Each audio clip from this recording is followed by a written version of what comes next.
তিনটা সাদা কাপড়ের প্যাকেট যখন হবে, কে পীর, কে মুরিদ, কে আলেম, কে মূর্খ, কে ইমাম, কে মুক্তাদি লেখা থাকবে, সব একাকার হয়ে গেছে। কবরে রাখার পর প্রশ্ন হবে তিনটা। কয়টা? আমাকেও যেই প্রশ্ন করা হবে আপনাদেরও সে একই প্রশ্ন করা হবে। রবের পরিচয় দাও, ধর্মের পরিচয় দাও, রহমাতুল্লিল আলামিনের পরিচয় দাও। আমাকেও প্রশ্ন যা করবে আপনাদেরও সেই একই প্রশ্ন করা হবে। ও আল্লাহর বান্দারা, কেমন একজন নবী পাইলেন, ওই নবীর জন্য একটু মায়া হলো না রে বাবা? আজকে আমি তোমার মতো চলি, এই দুনিয়ায় চলি তোমার মতোই চলাফেরা করে। তুমিও তিন বেলা খাও, আমরাও তিন বেলা খাই। তুমিও রাতের বেলা ঘুমাও, আমরাও ঘুমাই। ও আল্লাহর বান্দারা, তোমরাও ব্যবসা করো, চাকরি করো, আমরাও ব্যবসা করি, চাকরি করি। ও আল্লাহর বান্দারা, তোমরাও রাস্তাঘাটে চলো, আমরাও রাস্তাঘাটে চলি।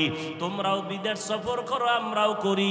কই ও আল্লাহর বান্দা, একই দেশে বসবাস করি, একই হাওয়া বাতাসে চলি, একই খানা খাই, কিন্তু আজকে তুমি মুসলমান, আমি মুসলমান, এক আল্লাহর গোলাম হইয়া কেন তুমি নবী মানো না? কেন তুমি নবীর মোহাব্বত অন্তরে জমা করো না? কারণটা কি বুঝেই আসে না? আসলে কারণ হলো, যে যাকে চিনে না সে তাকে মানে না। তুমি আমার আল্লাহকে এখনো চিনতে পারো নাই রে যুবক। তুমি নেতাকে চিনছো, নেতার জন্য তুমি জীবন দিয়া রাস্তায় বের হইয়া যাও। আর আমি আমার নবীরে চিনলাম, এই জন্য আমি নেতার জন্য জীবন দিতে চাই না, নেত্রীর জন্য চাই না, দলের জন্য চাই না। জীবনটা যদি দিতে চাই আমার নবীর আদর্শের জন্য দিব। এনে নবীর আশিক উম্মতের দলেরা, রহমতের নবী আমার রাস্তা দিয়া চলতেছেন, পার্শ্বে আবু বকর। হঠাৎ করে পেটে ক্ষুধা, পার্শ্বে চেটিয়াল ময়দানে বকরির পাল। আবু বকরকে বললেন, রাখালকে ডাকো।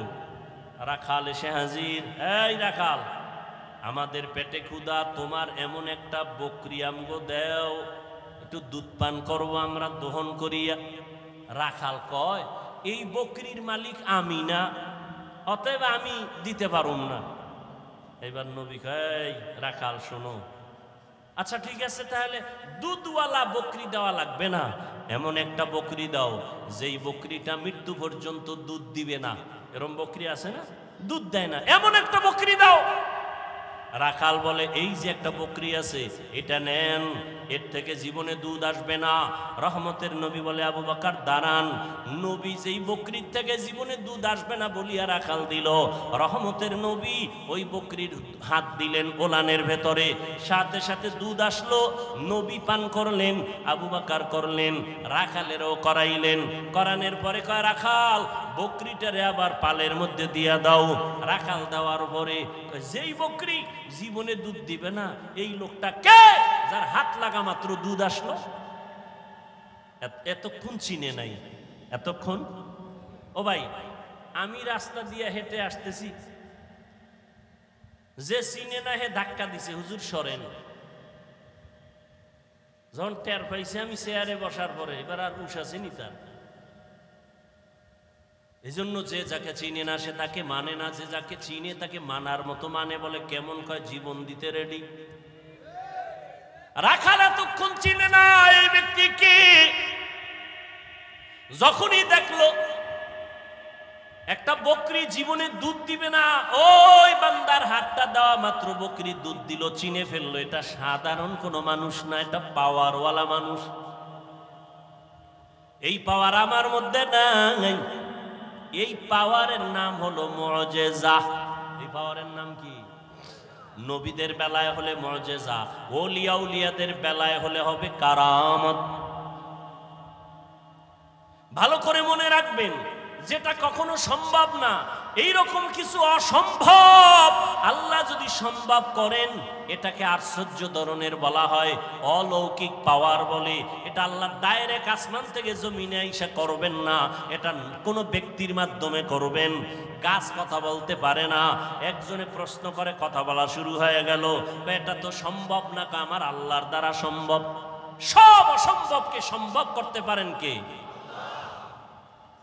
আর এই অসম্ভবকে সম্ভব যে আল্লাহ করবেন, এটা আল্লাহ কুদরতের দ্বারা করবেন, কারো মাধ্যমে করবেন।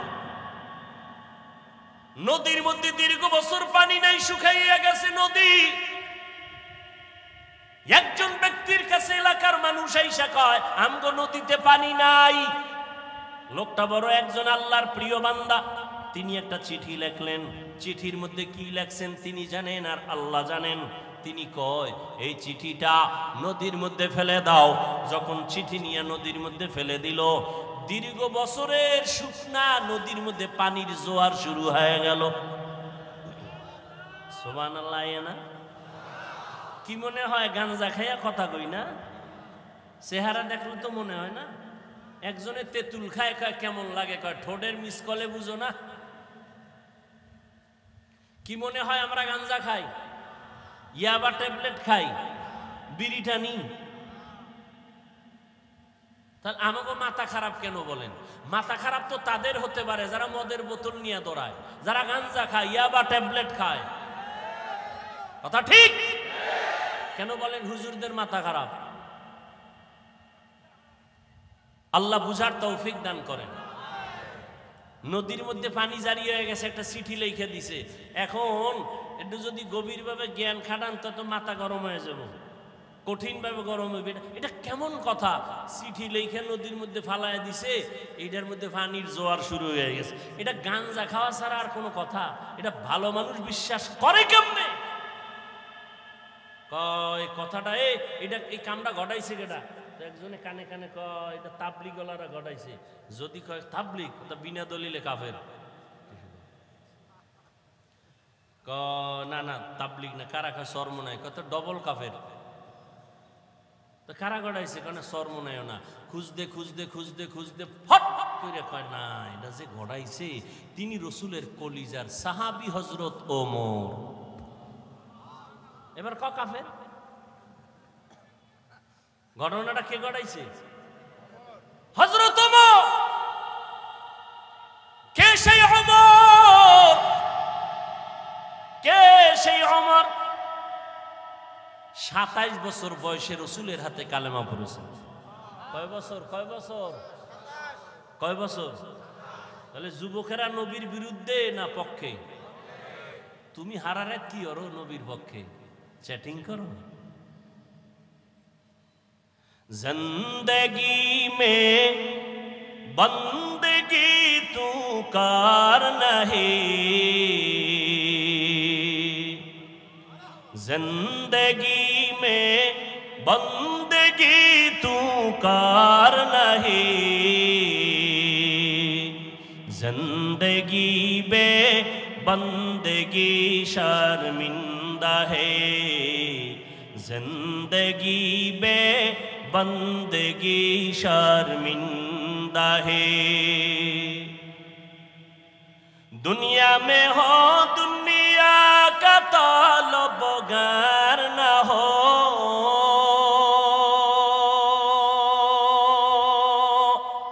बाजार से गुजर हो खरीदार न हो, दुनिया में हो दुनिया का ताल्लुगार न हो, बाजार से गुजर हो खरीदार न हो। ये दुनिया एक मिसल कागज फूल है, ये दुनिया एक मिसल कागज फूल है, जिंदगी में बंदगी तू कार नहीं, जिंदगी में बंदगी तू कार नहीं, जिंदगी में बंदगी शर्मिंदा है, जिंदगी में बंदगी शर्मिंदा है, जिंदगी में बंदगी कुन बंदगी जिंदगी बे बंदगी शर्मिंदगी वमा अरसलनाका इल्ला रहमतन लिल आलामीन।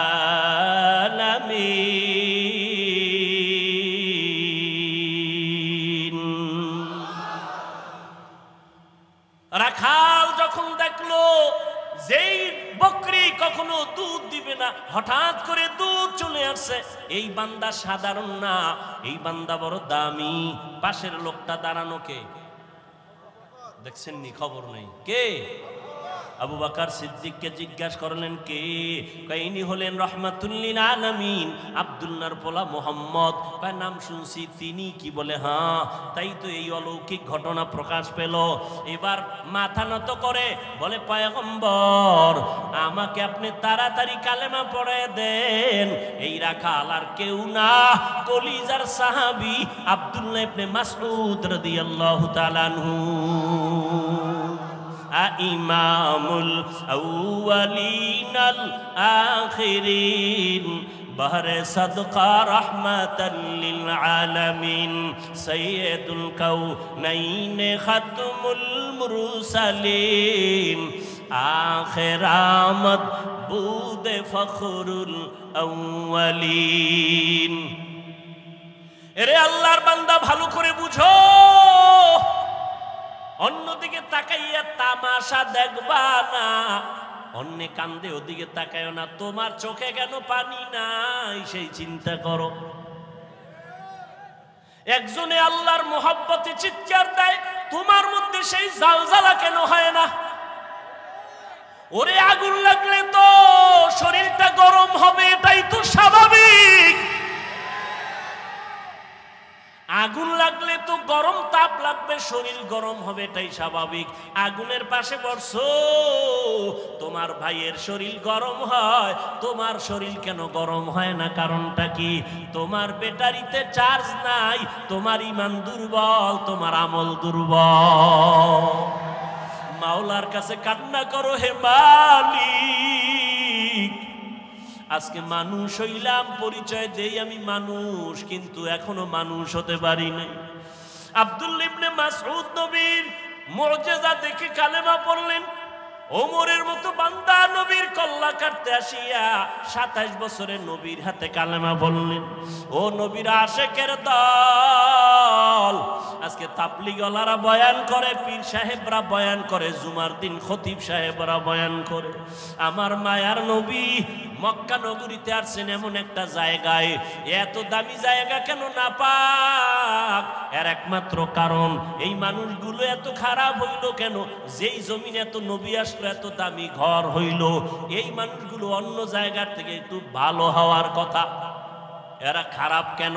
এর যতটা জবাব আছে এর মধ্যে শ্রেষ্ঠ জবাব হলো এরা আল্লাহর নবী আসার আগ পর্যন্ত এরা মুরব্বি হারা ছিল, এই জন্য দিক বেদিক হয়ে গেছে। ঈসা নবী চলে গেলেন, মাঝখানে কোনো নবী নাই, কোনো মুরব্বি নাই। যারাও ছিল নবীর স্থলাভিষিক্ত, এরা দুনিয়ার লোভে পইরা ডান বাম হয়ে গেছে। হালালটারে হারাম কয়, হারামটাকে হালাল বলে। রোহবান এই সমস্ত ইহুদি আর খ্রিস্টানদের যারা নামদারি আলেম ছিল, এরা টাকা খাইয়া দুনিয়ার লোভে বিধানটাকে ডান বাম করে দিল। মানুষগুলো মূর্তি পূজায় লিপ্ত হয়ে গেল। যেই বাইতুল্লাহ এত দামি ঘর, ওই বাইতুল্লাহর ভেতরে 360টা মূর্তি ভেতরে টানানো। কয়টা? 360টা মূর্তি। এই খেয়াল করো ভালো করে, নবী আইসা নামাজ যখন শুরু করছে, বাইতুল্লাহর পাশে নামাজ পড়ছে, মূর্তি ছিল না? মক্কা বিজয়ের আগে তো মূর্তি নামায় নাই। মূর্তি ভেতরে 360টা মূর্তি। মায়ার নবী আল্লাহর মুহাব্বত নিয়ে নামাজ পড়তেছেন। প্রথম কিবলা বাইতুল মুকাদ্দাসের দিকে ফিরিয়া মদিনায় যাইয়াও আমার নবী ওই 16 মাহ দীর্ঘ বছর পর্যন্ত বাইতুল মাকদিসে নামাজ পড়ছেন, কিন্তু নবীর দিলের তামান্না বাইতুল্লাহর দিকে ফিরিয়া নামাজ পড়বেন। মদিনার থেকে দক্ষিণ দিকে হলো বাইতুল্লাহ, ওদিকে ফিরিয়া কখন পড়বেন নবীর মনে চায়। এত বছর নবী বাইতুল্লাহর দিকে ফিরতে পারে না, কিন্তু দিল কাঁদে বাইতুল্লাহর দিকে ফিরবে। নবী নামাজে দাঁড়াইলেন, রুকুর হালাতে জিব্রাইল আমিন আইসা কয়, নবী এবার আপনি বাইতুল মাকদিস থেকে ফিরিয়া বাইতুল্লাহর দিকে হয়ে যান। জিব্রাইল ঘুরাইয়া দিল। নামাজ 4 রাকাতের মাঝখানে 2 রাকাতে ওই মসজিদকে মসজিদে কিবলাতাইন বলে, মদিনাতুল মুনাওয়ারার পাশে। ও নবীর আশিকের দল, এই মক্কার মানুষ খারাপ হওয়ার প্রধান কারণ এরা মুরব্বি পায় নাই। আল্লাহর কসম 1 বার, আল্লাহর কসম 2 বার, আল্লাহর কসম 3 বার, ওয়াল্লাহি বিল্লাহি তাল্লাহি, যতদিন পর্যন্ত এই জাতি মুরব্বি মানবে না ততদিন পর্যন্ত এই জাতির কপালে শান্তি আসবে না। বর্তমান দুনিয়ায় এই উম্মতের মুরব্বি একমাত্র উলামায়ে আহলে হক। এদের বিরুদ্ধে যদি যায় এদের পতন হবে মরার আগে, সেদিন বেশি দূরে না। আর যদি আলেমদের মানিয়া চলে আল্লাহ পাক শান্তির দরওয়াজা খুলে দিবে। মক্কার মানুষ এত খারাপ কেন? এরা মুরব্বি নাই, মুরব্বি মানে না, মুরব্বিদের উল্টাপাল্টা করে ফেলছে। এই জন্য আল্লাহর মুহাব্বত এখান থেকে শিক্ষা নাও। নবী আসলেন, মুরব্বি উম্মত পেয়ে গেল। নবী এখন মুরব্বি হইয়া উম্মতের ডাক্তার, চিকিৎসা করতেছেন। উম্মতের সুন্দর চিকিৎসা করার জন্য প্রধান কারণ হলো, প্রথম কাজ হলো সুন্দর ব্যবহার। নবী এমন সুন্দর ব্যবহার দিয়েছেন, মক্কার মানুষ নবীর আশিক হয়ে গেল। দুশ্মনেরাও যদি গালি দেয় কিন্তু পেছন থেকে নবীরে মোহাব্বত করে।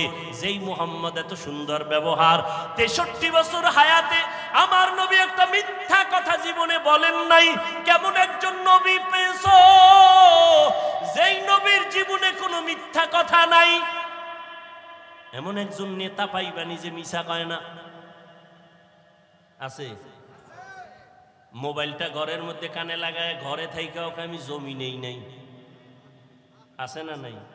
বর্তমান মিথ্যার ফ্যাক্টরি হলো মোবাইল। আল্লাহ মিথ্যা থেকে হেফাজত করেন।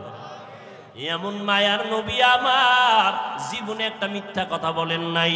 কেমন নবী আমার, যেই নবী কোনোদিন কাউকে একটা গালি পর্যন্ত দেন নাই। নবীর সামনে দাঁড়াইয়া কত দুশ্মন অকথ্য ভাষায় গালাগালি করে, আমার নবী গালি দিবেন দূরের কথা, কোনো গালির জবাব দেন নাই। ও কুষ্টিয়ার মুসলমান, আল্লাহর মোহাব্বত অন্তরে জমা করে নাও। শিক্ষিত এলাকার মানুষ আপনারা, কুষ্টিয়ার বিশ্ববিদ্যালয় থেকে লেখাপড়া করে কত আলেম বের হইয়া উম্মতের দাওয়াত দেয়, দ্বীনে ইসলামের কাজ করে। ও কুষ্টিয়ার মুসলমান, ভালো করে বুঝো, কেমন নবীর আদর্শ পাইলা যে নবী একটা মিথ্যা কথা বলেন নাই। তুমি আমি কেন মিথ্যা বলবো ইচ্ছা করিয়া? কেমন নবী আমার আমার যেই নবী একটা গালি কাউকে দেন নাই, গালির জবাব দেন নাই। আরো আশ্চর্য কথা হলো, মায়ার নবী আমার কারো দিকে চোখ গরম করে কখনো তাকান নাই। নবী চোখ গরম করে তাকান নাই। কেমন মায়ার নবী আমার, নবীর এই উত্তম ব্যবহার দিয়া মক্কার মানুষগুলোকে এত দামি বানায় দিলেন। আল্লাহ এক পর্যায়ে জিব্রাইলের পাঠায় কয়, আমি লিস্টি দিয়া দিলাম, নবীর লিস্টি দিয়া দাও। লিস্টির মধ্যে যাদের নাম আছে নবী যেন ঘোষণা দিয়া দেয়, লিস্টির ভিতরে যাদের নাম তারা বিনা হিসাবে জান্নাতি। ও এলাকার মুসলমানেরা, ও যুবকেরা, ও বৃদ্ধ বাবাজি, ও পর্দার আড়ালের মা বোনেরা, সারা রাত যদি নবীর ইতিহাস বয়ান করি শেষ হবে না। নবী দুনিয়াতে আসার আগে নবীর গুণগান বিধর্মীরা পর্যন্ত গাইলো, শেষ করতে পারলো না। নবী আসছে, গুণগান চলছে, শেষ হয় না। নবী চলে গেলেন ১৫০০ বছরের বেশি হলো, এখনো নবীর গুণগান শেষ হয় না। বক্তাও শেষ করতে পারে না, লেখকেরা লেখাও শেষ করতে পারে না। কিয়ামত পর্যন্ত নবীর গুণগান বক্তারা বলবে, লেখক লেখবে, শেষ হবে না। কিয়ামতের দিনও নবীর প্রশংসা চলবে। এরে নবীর উম্মতেরা, ওই নবীর আদর্শ ধারণ করো। আমি কুষ্টিয়ার শিক্ষিত মুসলমানকে জিজ্ঞাসা করব, নবীর রেখে যাওয়া সুন্দর আদর্শ ছাড়া আর কারো কাছে ভালো আদর্শ আসেনি? থাকলে একজনে দাঁড়ায় বলো, হাফিজ ভাই, আমাদের কুষ্টিয়া এলাকার ভেতরে মোহাম্মদের আদর্শ ছাড়া আরো কিছু লোক আছে, তাদের আদর্শ মোহাম্মদেরটার থেকেও ভালো। আল্লাহর কসম, যদি ভালো আদর্শ দেখাইতে পারো, আমি মোহাম্মদেরটা নিব না, আমি তারটা নিব। কিন্তু পারছে কেউ? অনেকে অপচেষ্টা করেছিল। চেষ্টা না অপচেষ্টা? ব্যর্থ চেষ্টা করেছিল। আব্রাহাম লিঙ্কন আদর্শ দিল, জাতি গ্রহণ করে না। মাও সেতুন আদর্শ দিল, জাতি গ্রহণ করে না। লেনিন আদর্শ দিল, জাতি গ্রহণ করে না। কার্ল মার্কস আদর্শ দিল, জাতি গ্রহণ করে না। বরং আওয়াজ উঠল দুনিয়ায়। কি আওয়াজ? বলে, দুনিয়াতে যত আদর্শ আদর্শ গান শুনলাম, এক কথায় জবাব, দুনিয়ার সব আদর্শগুলো নাপাক, একমাত্র মদিনার নবীর আদর্শই হলো পাক। ও গো নবীর উম্মতেরা, হয়ে আজি দিশাহারা, কোরআন হাদিসের চলো যখন যাহা চায় মনে, নবী বিনে কে দাঁড়াবে পুলসিরাত মিজানে, নবী বিনে কে দাঁড়াবে পুলসিরাত মিজানে। ও আল্লাহর বান্দারা, তাহলে নবীর আদর্শ থেকে দামি আর আদর্শ কারো কাছে? সবাই একমত? দ্বিতীয় প্রশ্ন, নবীজির আদর্শ যে রেখে গেলেন, মানবে কারা? হিন্দু, ইহুদি, খ্রিস্টান? সবাই একটু জিহ্বা নাড়ায়, আল্লাহ সাক্ষী, ফেরেশতারা লিখবে। বলো, নবীর আদর্শ মানবে কারা? কোন দেশের মুসলমান? সারা দুনিয়ার। শুধু কুষ্টিয়ার মুসলমান বাপ?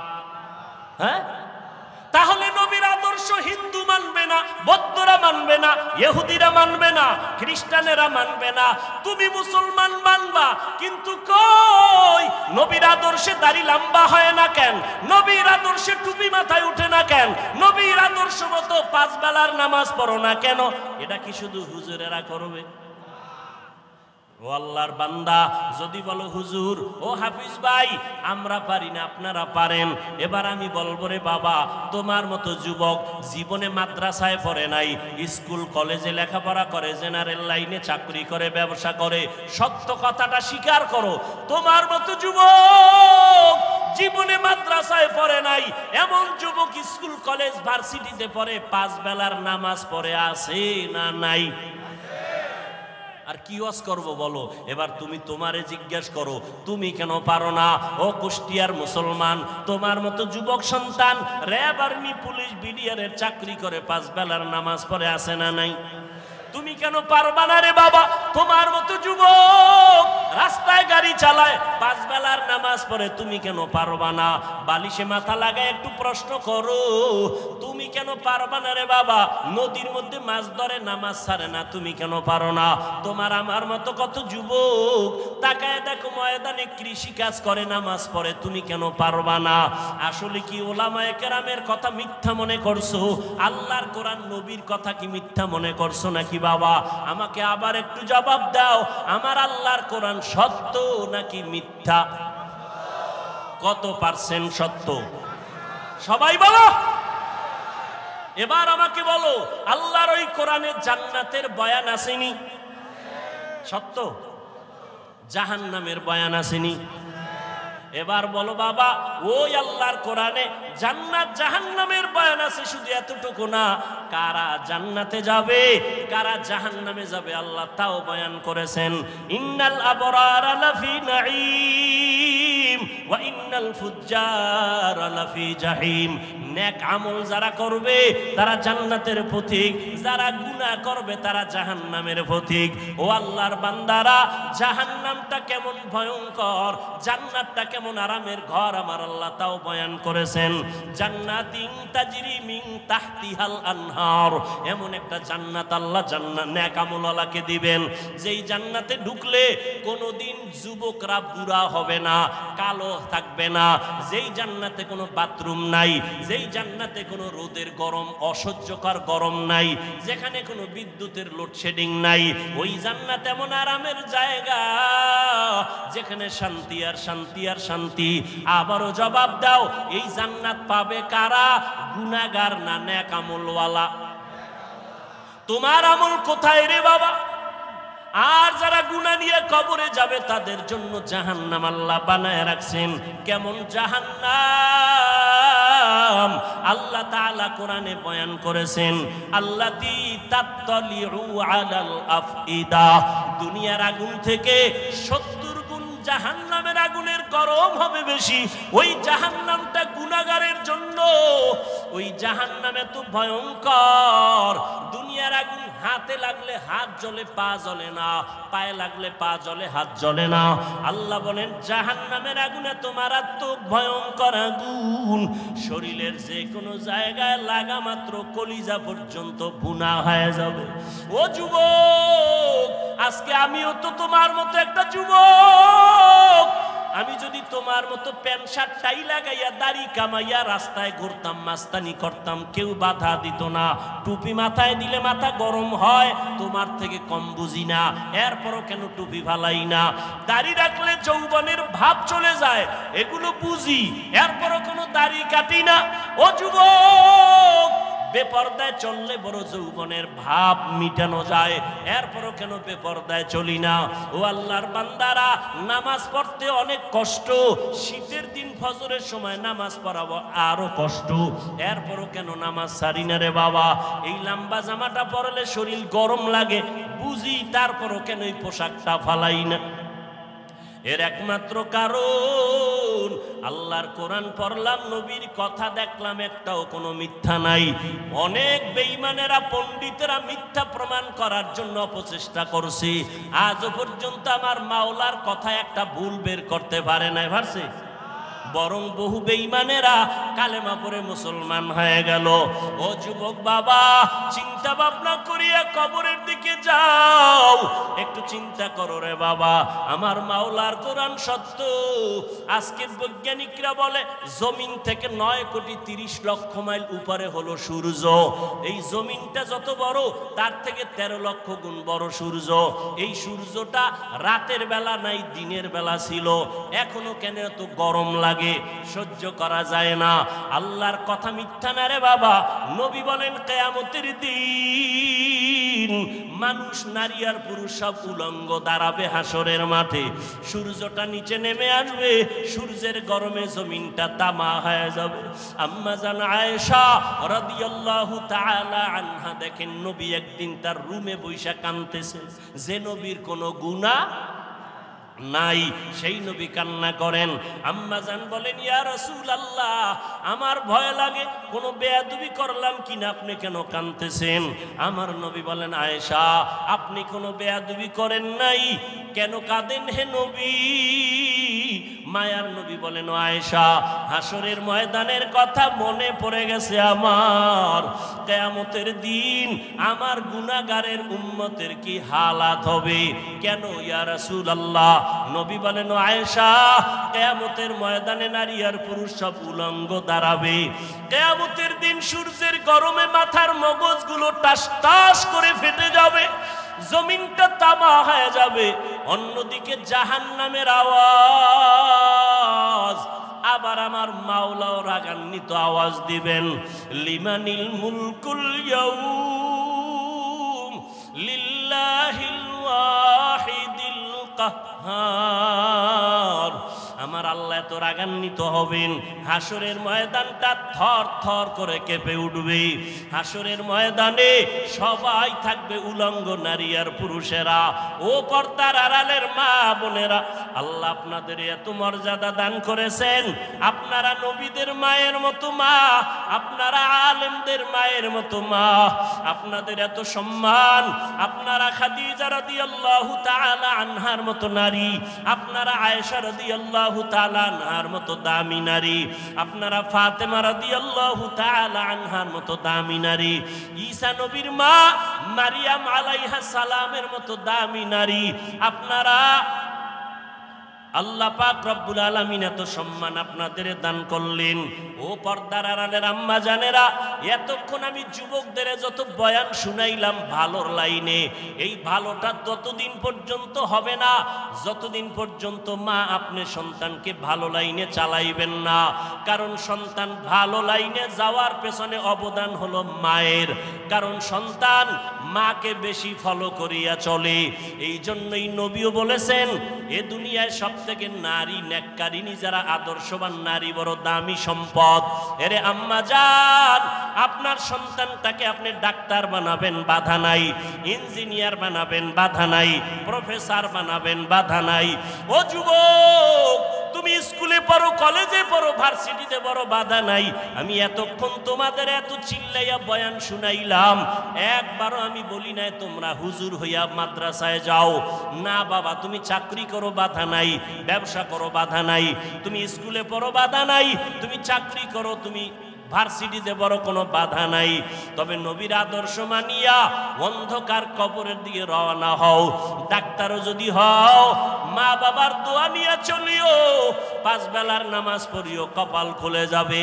ইঞ্জিনিয়ার যদি হও, ভালো আদর্শ নিয়ে মানুষের সাথে আচরণ ভালো করিও, কোরআন তেলাওয়াত করো, 5 ওয়াক্ত নামাজ পড়িও, জীবনের চাকা ঘুরে যাবে। ও আল্লাহর বান্দারা, আম্মা জান আয়েশা বলেন, ও নবী, কিয়ামতের ময়দানে ভয়ঙ্কর হালাত কেমন হবে? নবী চোখের পানি ছেড়ে কাঁদেন আর কয়, আয়েশা, নবীরা যাদের কোনো গুনাহ নাই সেই নবীরা পর্যন্ত কান্নায় বিভোর হয়ে যাবে।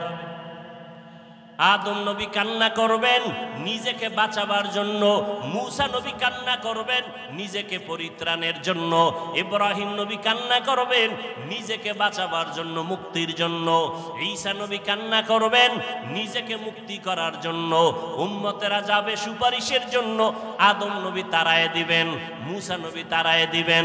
উম্মতের সুপারিশ করতে গিয়া ইব্রাহিম নবী বলবেন আমি পারবো না, নূহ আলাইহিস সালাম বলবেন আমি পারবো না। নবী বলেন, ও আয়েশা জানো, ওই কঠিন সময় উম্মতেরা এক একজন নবীর কাছে যাইয়া যখন দেখবে সুপারিশের কেউ নাই, উম্মতেরা পাগলের মতো করবে। সর্বশেষ ওরা আমি মুহাম্মদের কাছে দৌড়ানোর চেষ্টা করবে, আমাকে তালাশ করবে। আম্মা জান বলেন, নবী আপনাকে হাসরের ময়দানে উম্মতেরা কোথায় পাবে? নবী বলেন, ও আয়েশা, আমি আমার মাওলার কুদরতের সামনে মাকামে মাহমুদে সেজদায় পড়ে কান্না করব। অন্য নবীরা নিজেকে বাঁচাবার কান্নায় বিভোর, আর আমি মুহাম্মদ একবারও আমার জন্য আমি কান্না করব না। আমি কান্না করে শুধু বারবার বলবো, আল্লাহ আমার উম্মতেরে বাঁচাও, আমার উম্মতেরে বাঁচাও, আমার একটা উম্মত যেন জাহান্নামে না যায়। আমার আল্লাহ তখন বলবে, নবী আপনি কাঁদবেন না, আপনার উম্মত গুলো ধরে ধরে বাছাই করে জান্নাতের ময়দানের দিকে নিয়ে যান। ও আয়েশা, আমি তখন খুশি মনে আমার উম্মত গুলো ধরে ধরে জান্নাতের ময়দানের দিকে নেওয়া শুরু করব। আম্মা জান আয়েশা বলেন, ইয়া রাসূলুল্লাহ, কোটি কোটি কোটি মানুষের ভেতরে আপনার উম্মত গুলো চিনবেন কি করে? নবী বলেন, ও আয়েশা, যেই উম্মত দুনিয়াতে আমি মুহাম্মদের মোহাব্বতে পড়িয়া ওযু বানাইয়া 5 বেলার নামাজ যথাযথভাবে আদায় করবে, কিয়ামতের ময়দানে ওই ওযুর জায়গাগুলো নূরের আলোতে চমকাইতে থাকবে। আমি নবী দেখে দেখে উম্মতকে জান্নাতের দিকে নিয়ে যাব। ও কুষ্টিয়ার মুসলমান বাবারা, ও যুবক বৃদ্ধ বাবাজি, পর্দার আড়ালের মা বোনেরা, কিয়ামতের ময়দানে আল্লাহ না করুন যদি আল্লাহর নবীর সুপারিশের কাতারে দাঁড়াইতে না পারি, বেনামাজি হইয়া যদি দাঁড়াই, বেপরদার অবস্থা নিয়ে যদি দাঁড়াই, তওবা না করে গুনাহ নিয়ে যদি যাই, নবী তখন বলবে না তুমি আমার উম্মত না, আমি তোমার নবী না। আল্লাহ পাক বলবেন ও ফেরেশতা, এই গুনাহগার বেনামাজি না ফরমানের জাহান্নামের হ্যান্ডকাপ লাগায়া দাও। ও আল্লাহর বান্দারা, সূর্যের গরম সইতে পারি না, গুনাহ নিয়ে কবরে গেলে হাসরের ময়দানে কেমনে জাহান্নামের আগুন সহ্য করব? একটু নিজের চিন্তা করো। আজকে তোমার ডানে বামে, আমার ডানে বামে ভক্তবৃন্দের অভাব নাই, টাকা পয়সা বাড়ি গাড়ির অভাব নাই, মরিয়া গেলে সাদা কাফন ছাড়া কেউ নাই, অন্ধকার কবরে কেউ আমার আপন হইয়া যাবে না। অতএব এখনো সময় আছে, তওবা করে নাও, আল্লাহর মোহাব্বত নিয়ে উলামায়ে কেরামের পরামর্শ নিয়ে 5 ওয়াক্ত নামাজ পড়ো। এখনো সময় আছে, মনে মনে আমার আল্লাহকে ডাকো আর বলো হে মালিক, জীবনে তো নামাজ কম সারি নাই, বেপরদায় কম চলি না, আজকে থেকে তওবা করলাম। আমার মতো যুবক স্কুল কলেজে পড়িয়া ব্যবসা করে চাকরি করে যদি নামাজ পড়ে আমি কেন পারবো না? আজকে থেকে নামাজ ছাড়বো না, বেপরদায় চলবো না, দাড়ি কাটবো না, মা বাবার সাথে বেয়াদবি করবো না, মুরব্বীদের সাথে বেয়াদবি করবো না, উলামায়ে কেরামের পরামর্শ নিয়া নবীর তরিকা মানিয়া চলবো, মা বাবার দোয়া নিয়া চলবো। তওবা করার মতো যদি নিয়ত হয়, অন্তরে যদি কোনো নেফাকি আর দুর্বলতা না থাকে, খাঁটি তওবা করার নিয়ত যাদের অন্তরে আছে, দুটো হাত আমার আল্লাহকে দেখাইয়া দাও। আয় আল্লাহ, আমাদের হাতগুলো কবুল করে নেন, তওবা কবুল করে নেন। তওবার উপরে মজবুত হইয়া নবীজির আদর্শ মানিয়া উলামায়ে কেরামের পরামর্শে চলার তৌফিক দান করেন, আমিন।